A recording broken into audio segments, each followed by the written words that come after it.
దేవుడు మనకి ఈ లోకంలో కొన్ని నేర్పించడానికి, కొన్ని మనకి మన జీవితంలో మనము అనుభవించడానికి ఆస్కారము ఉంది. కొన్ని మనకి నేర్పించడానికి, దేవుడు మనకి నేర్పించడానికి ప్రతి సన్నివేశం కూడా మన జీవితంలో చేస్తాడు. మొదటిగా చూసినట్లయితే దేవుడు మనకు ధైర్యాన్ని నేర్పడానికి, ఒంటరితనంలోనికి మనల్ని నడిపిస్తాడు.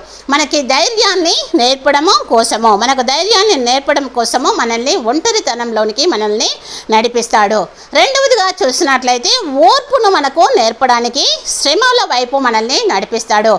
ఓర్పును మనకి నేర్పించడానికి శ్రమల వైపు దేవుడు మనల్ని నడిపిస్తాడు. మూడవదిగా చూసినట్లయితే విశ్వాసాన్ని నేర్పించడానికి సమస్యల వైపు మనల్ని నడిపిస్తాడు. విశ్వాసాన్ని మనకి నేర్పించడానికి దేవుడు సమస్యల వైపు మనల్ని నడిపిస్తాడు. నాలుగవదిగా చూసినట్లయితే ప్రేమను నేర్పించడానికి ద్వేషించే వ్యక్తుల వైపు మనల్ని నడిపిస్తాడు. మనకి ప్రేమను నేర్పించడానికి మనల్ని ద్వేషించేటువంటి వ్యక్తుల మధ్య వైపు మనల్ని నడిపిస్తాడు.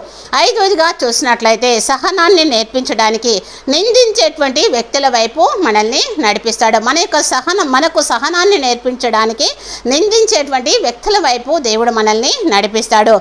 ఆరోదిగా చూసినట్లయితే ప్రార్థన నేర్పడానికి ఏకాంత ప్రదేశం వైపు మనల్ని నడిపిస్తాడు. ప్రార్థన నేర్పించడానికి మనల్ని ఏకాంత ప్రదేశం వైపు దేవుడు మనల్ని నడిపిస్తాడు. అదేవిధంగా పరిశుద్ధతను నేర్పడానికి క్రీస్తు వైపుకు మనల్ని నడిపిస్తాడు. పరిశుద్ధత నేర్పడానికి క్రీస్తు వైపుకు మనల్ని నడిపిస్తాడు. మొదటిగా ధైర్యాన్ని నేర్పడానికి ఒంటరితనంలోకి నడిపిస్తాడు. రెండవదిగా ఓర్పును నేర్పడానికి శ్రమల వైపు మనల్ని నడిపిస్తాడు. విశ్వాసాన్ని నేర్పడానికి సమస్యల వైపు మనల్ని నడిపిస్తాడు. ప్రేమను నేర్పించడానికి ద్వేషించే వ్యక్తుల వైపు మనల్ని నడిపిస్తాడు.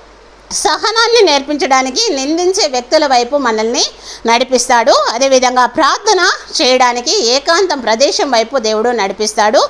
ఏడవదిగా మనము పరిశుద్ధత మనకి నేర్పించడానికి క్రీస్తు వైపుకు మనల్ని నడిపిస్తాడు. కనుక మనకి ఈ లోకంలో మనకి ఒంటరితనము మనకి ఉన్నప్పటికీ, శ్రమలు మనకి సంభవించినప్పటికీ, అదేవిధంగా సమస్యల వైపు మనము ఉన్నప్పటికీ కూడా, ద్వేషించే వ్యక్తులు మన చుట్టూ ఉన్నప్పటికీ కూడా, నిందించే వ్యక్తులు మన చుట్టూ ఉన్నప్పుడు కూడా ఏకాంత ప్రదేశం వైపు దేవుడు మనల్ని నడిపిస్తున్నాడంటే పరిశుద్ధతలోనికి మనల్ని క్రీస్తు వైపుకు నడిపిస్తున్నాడు అని మనం ఇక్కడ తెలుసుకోవాల్సిన వారమైంటున్నాము. సమస్యలను అదేవిధంగా శ్రమలను మనము ఎదిరించి ప్రభువులో మనము స్థిరపరిచి బలపరచబడాలని దేవుడి యొక్క ఉద్దేశమై ఉంటుంది. కనుక మనకు నేర్పించడం కొరకు మనల్ని దేవుడు ఒంటరితనంలోనికి అదేవిధంగా సమస్యల వైపు నడిపించవచ్చు. కానీ ప్రతిదీ మనకు నేర్పించడానికి చేస్తున్నాడు. కనుక దేవుడి చిత్తానుసారంగా మనము జీవిద్దాము. ఇటు వాక్యము దేవుడు మనందరిలో ఫలింపచేయునుగాక. ఆమేన్.